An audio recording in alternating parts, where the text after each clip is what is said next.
I'm going to share with you guys the 4 main pain points I witness in men, and I'm going to offer you practical solutions for every single one of these pain points. Any man, business owner, professional, entrepreneur, doesn't matter. They've all had these similar pain points when I've worked with them. And it's, I don't have enough time, I don't have enough money, I want to have more sex, and I don't know my purpose. Time, money, sex, purpose, in no particular order. These are the main pain points I've witnessed in men. And what's at the root of these pain points? Oftentimes, it's because men do not know who they are, and they're stuck living a life that's not actually true to who they were born to be. Rather, they got caught in a situation where they grew up, they were conditioned to live a certain way, they went and chose a career that probably wasn't entirely aligned with their true nature of who they are, yet now they've created a life rooted in the conditioning from which they were told to live. And I know this because I've lived it, because that was my experience.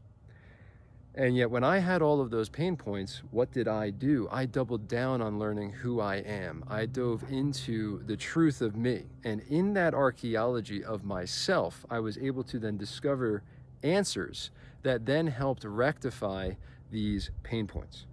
So a lot of times men say, I don't have enough time, but what does that actually mean? That means that you have a priority issue and a boundary issue. You're not prioritizing what actually matters to you because you're committing your time to things that actually don't matter, but you think they do. They feel like they're life or death, but it's because you don't have your life in correct order. And you are lacking the boundaries and the ability to set boundaries to go ahead and actually place the right emphasis on the right thing, so you end up in a situation where you feel like you're actually sacrificing yourself for incorrect gain, and it leaves you burned out. So what can you do to address the time is you have to get really, really clear on the boundaries that you want to hold for yourself and the way you want to relate to others. And then of course, having the right priorities and how you're choosing to utilize your time, because we all have the same time. No one has more time than another. Everyone has the same time. It's just, how do we utilize it? So saying I don't have enough time is really just an excuse. And it means that you're lacking clarity and the willingness to investigate where it is that you're leaking your time. Now, your I don't have enough money issue is probably related to I don't have enough time issue, because you don't have enough time to go ahead and work enough to make the money that you want. But if you actually had more money, you can go ahead and buy more time. So what can you do about money? The big thing is you might actually end up sacrificing time initially to make more money, because you'll have to pour into yourself to improve your skills and improve your value so you can go ahead and deliver more value to the world. We receive pay, we receive our income based on the value that we're providing. So in this case, can you step into a position where you're willing to say, I'm not going to do Netflix anymore at night, or I'm not going to go and watch 7 hours of football on Sunday like I used to, and instead you're going to read a book, or you're going to take a course, or you're going to invest in yourself. And you're going to actually say, hey, self-help is not a thing that I'm going to look down on. Actually, I'm going to recognize it's self-improvement, and it's taking proper self-inquiry so you can go ahead and improve in your personal development, in your inner work journey, so you can go ahead and bring more value to the world. What are you here to create? Are you impacting people? That's value, and you get rewarded for that with money.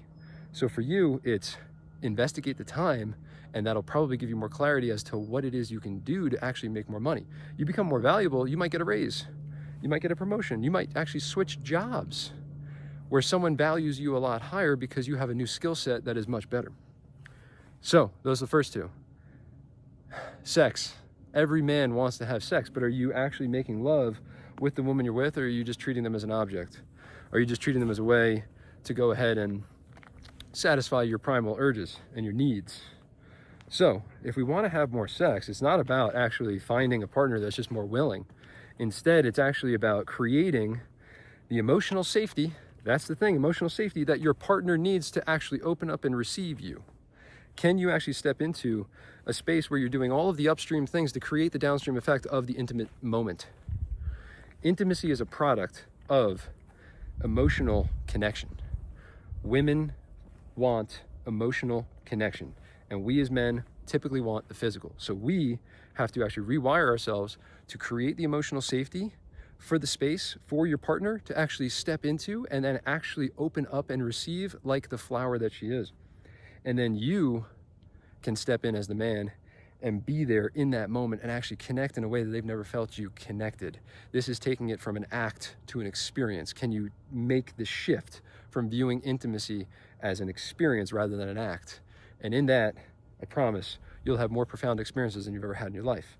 So for sex, it's not that you just got to find a partner that is more willing to have more intimate moments, and rather it's what can I do to bring more safety to this relationship, to create the sacredness and the space for these moments to present and occur.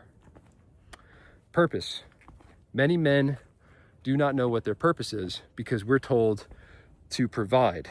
And in order to do that, we need to get a safe and secure job that has a steady paycheck. We need to buy the house in the cul-de-sac. We have to have 2.5 kids. We got to buy 2 cars, and we need to have the trophy wife, and we just need to go ahead and work for 35 years, and then we retire. Does that sound like anything like purpose? And we might even trick ourselves that our job is fulfilling our purpose enough. We might even say to ourselves, well, hey, I feel good enough at my work. Yet, can you actually step into living a life of purpose where you wake up every morning and you say, I am excited to live this life? And a lot of times, in order to investigate your purpose, what do you have to do? Just figure out what makes you feel juiced up. What gets you excited like this hike? This gets me juiced up. Do more of it. See what it brings out. When you step into your purpose will create more purpose. You got to start somewhere, get the ball rolling, right? So if you want to figure out your purpose, you have to figure out what it is that gives you that juice. What gives you that energy? What makes you feel alive? And then investigate those things, replicate those things, see what are the characteristics underneath those things.